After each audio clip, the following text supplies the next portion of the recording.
What's up, everybody? I'm James Ivy Williams with Between the Lines Sports, and welcome to our 2026 NBA Mock Draft 2.0. Thank you for everybody who already watched our previous Mock Draft 1.0 on YouTube, who liked, commented, who shared it, all those good things. We really appreciate you guys. Our numbers are steadily growing on YouTube, so we really appreciate your contributions. What we're gonna do right now is we're gonna give you guys our top 10 from our 2.0 mock draft. If you would like to see the full list, please head over to our website at www.btlhoops.org.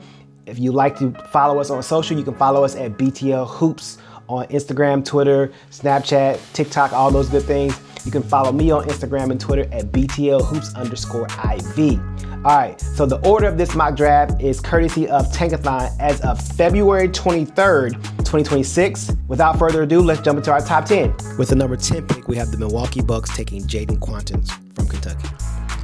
You're drafting defensive impact first here. He covers ground, blocks shots, and he's comfortable switching on the perimeter. Offensively, you're not asking him to create or get his own shot. You're asking him to run the floor, finish above the rim, and play off of others. The jumper is a swing skill here. If it becomes reliable, now you're talking about a real live two-way value. Early on, he's going to be an energy piece. Long term, the upside depends on the offensive growth. With the number 9 pick, we have the Chicago Bulls taking Koa Pete from Arizona. He's physically ready to play right now. Strong frame, plays through contact, and has touch around the rim. He's not someone you're going to isolate and clear side for. He's better suited within structure.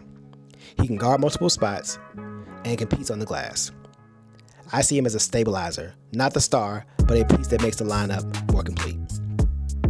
With the number 8 pick, we have the Memphis Grizzlies taking Mikal Brown Jr. from Louisville. He plays at his own pace. That's the first thing you notice. He doesn't rush.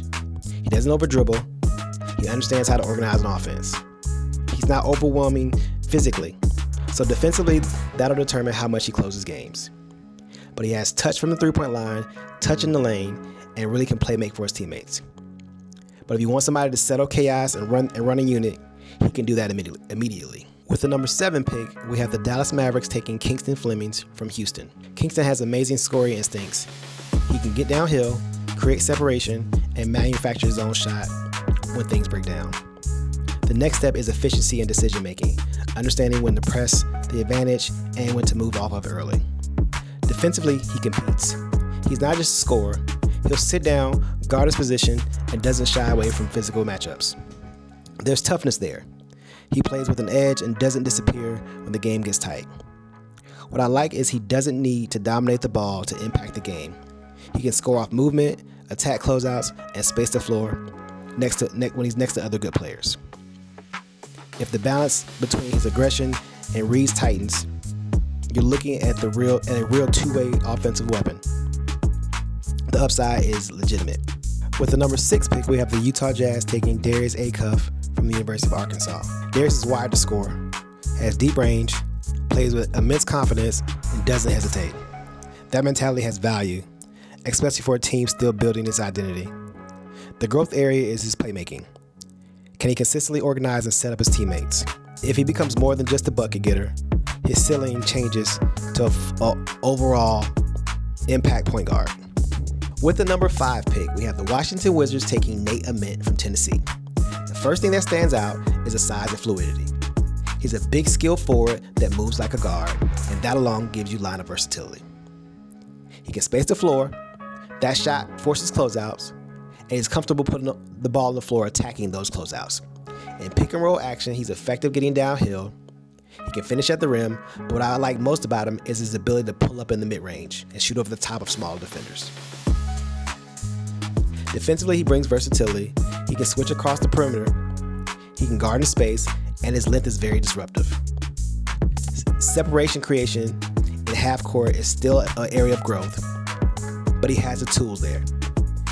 You are betting on a big, skilled forward with real two-way upside who can play alongside other good players without needing the offensive load put solely on him.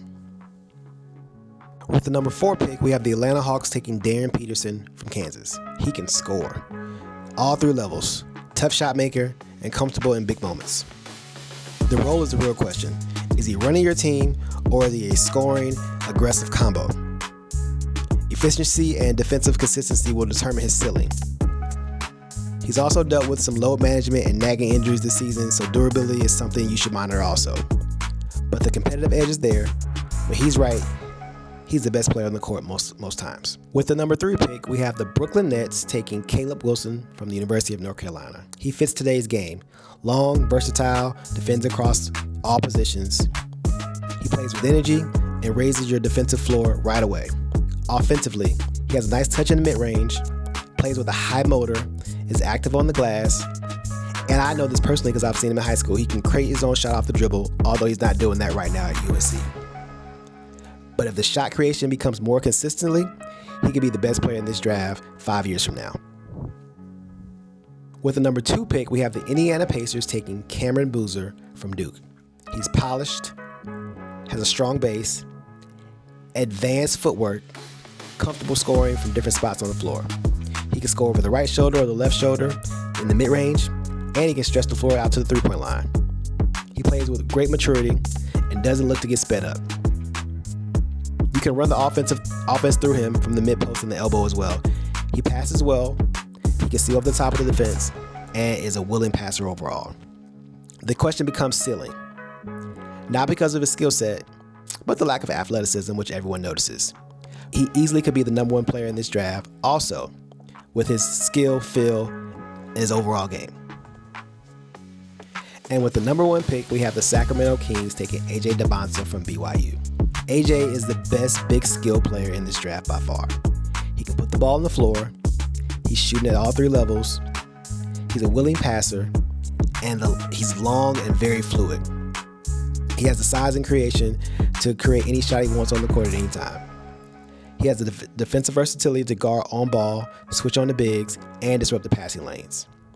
His decision-making overall is a cause for concern because he kind of gets tunnel vision when driving to the basket. But overall, the size, skill, athleticism makes him a clear-cut number 1 prospect right now in this draft. So if I'm picking number 1, I'm taking AJ Dybantsa hands down. And that's it, guys. That's our NBA Mock Draft 2.0 presented to you by Between the Lines Sports. Again, you can go see our full list at www.btlhoops.org. Please like, comment, share, and subscribe here on YouTube. Follow us on all social medias at BTL Hoops. And again, thank you for watching and tuning in, and stay tuned for more content just like this on BTL Hoops. Peace.